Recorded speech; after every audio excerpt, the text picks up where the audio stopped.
باللہ من الشیطان الرجیم بسم اللہ الرحمن الرحیم وقال ربكم ادعوني استجب لكم ان الذين يستكبرون عن عبادتي سيدخلون جہنم داخرین صدق اللہ العظیم۔ انتہائی قابل قدر سامعین کرام،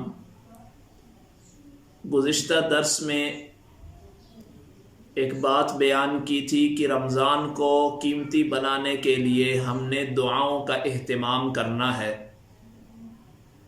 آج کی ہماری گفتگو دعا کی اہمیت کے متعلق ہوگی۔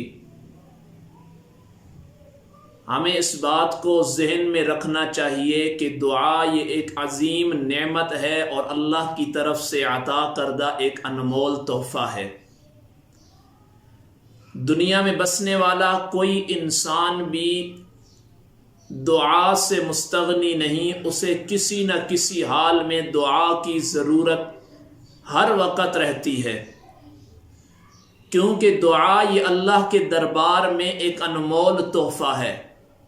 نبی اکرم صلی اللہ علیہ وسلم نے فرمایا لیس شیء اکرم علی اللہ عز وجل من الدعاء، کہ اللہ کے ہاں دعا سے زیادہ کوئی بھی چیز زیادہ باعزت اور باعزت تحفہ اللہ کے دربار میں دعا سے زیادہ کوئی نہیں ہے۔ اور یہ دعا ایسا عمل ہے جو اللہ کو بہت زیادہ پسند ہے۔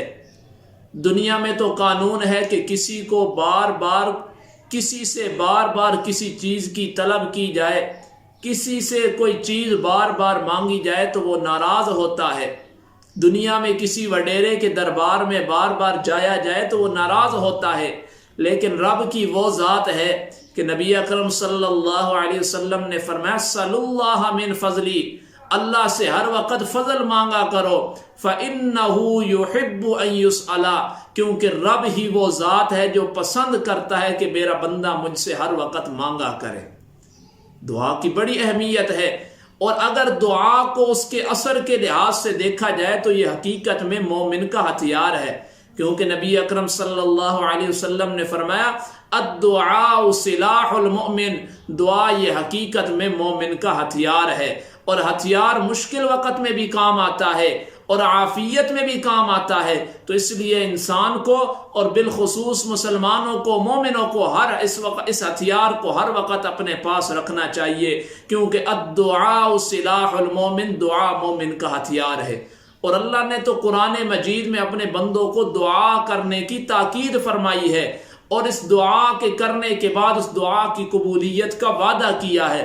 اللہ فرماتے ہیں وقال ربکم ادعونی استجب لکم، دعا کرنا تمہارا کام ہے، اس کو شرف قبولیت سے نوازنا میں رب کا کام ہے۔ اور یہ حکم عام ہے، صرف ہم عام انسانوں کو حکم نہیں، بلکہ اللہ نے تو اپنے خاص الخاص بندے انبیاء کرام کو بھی دعا کی تاکید کی ہے۔ اللہ نے تو قرآن مجید میں اپنی انبیاء اور رسولوں کی تعریف کی ہے، انہم کانوا یسارعون فی الخیرات ویدعوننا رغبا ورہبا۔ اللہ فرماتے ہیں ہمارے انبیاء کی خصوصیت یہ ہے کہ وہ تو نیکی کے کاموں میں سبقت لے جاتے ہیں، ویدعوننا، اور ہم ہی سے وہ دعا کیا کرتے ہیں، کیونکہ انسان جس مرضی بلندیوں تک پہنچ جائے، دنیا میں جس مرضی بلندی کے مرتبے پر فائد ہو جائے، لیکن اللہ کا صاف اعلان ہے یا ایھا الناس انتم الفقراء الی اللہ، تم دنیا میں جو مرضی ڈگری حاصل کر لو، لیکن پھر بھی یاد رکھنا واللہ الغنی وانتم الفقراء، تم ہر وقت میرے در کے ہی محتاج ہو۔ اس لیے ہم نے دعا مانگنی ہے تو اسی رب سے مانگنی ہے، کیونکہ ہم سب محتاج کس کے ہیں؟ رب کے دربار میں، رب کے دربار کے ہم محتاج ہیں۔ اور اللہ رب العزت حدیث قدسی نبی اکرم صلی اللہ علیہ وسلم نے فرمایا کہ اللہ فرماتا ہے کلکم ضال، تم سارے کے سارے گمراہ ہو، الا من ہدیت، مگر جس کو میں راہ راست پہ لے آؤں، لہذا فاستہدونی، مجھ سے رہنمائی طلب کیا کرو، اہدیکم یا عبادی، اے میرے بندو یاد رکھنا میں ہی تمہاری رہنمائی کرنے والا ہوں۔ اسی طرح اللہ فرماتا ہے کلکم جائع، تم سب کے سب بھوکے ہو، الا من اطعمتہ، مگر جس کو میں کھلاؤں، لہذا فاستطعمونی اطعمکم یا عبادی، مجھ سے ہی کھانا طلب کیا کرو، روزیاں طلب کیا کیا کرو میں ہی تم کو کھلاؤں گا اے میرے بندو یا عبادی. اللہ کی کمال شفقت ہے. اسی طرح اللہ فرماتے ہیں انکم تخطئون باللیل والنہار، تم تو رات کے اندھیروں میں دن کے اجالوں میں گناہ کرتے ہو، اور میری صفت کیا ہے؟ وانا اغفر الذنوب جميعا، میں سارے گناہوں کو معاف کرنے والا ہوں، لہذا اغفر لکم، میں ہی تمہارے گناہوں کو معاف کروں گا، مجھ سے ہی دعا مانگا کرو. یہ آج کا ہمارا درس دعا کی اہمیت کے متعلق تھا جو آپ کے سامنے بیان کر دی.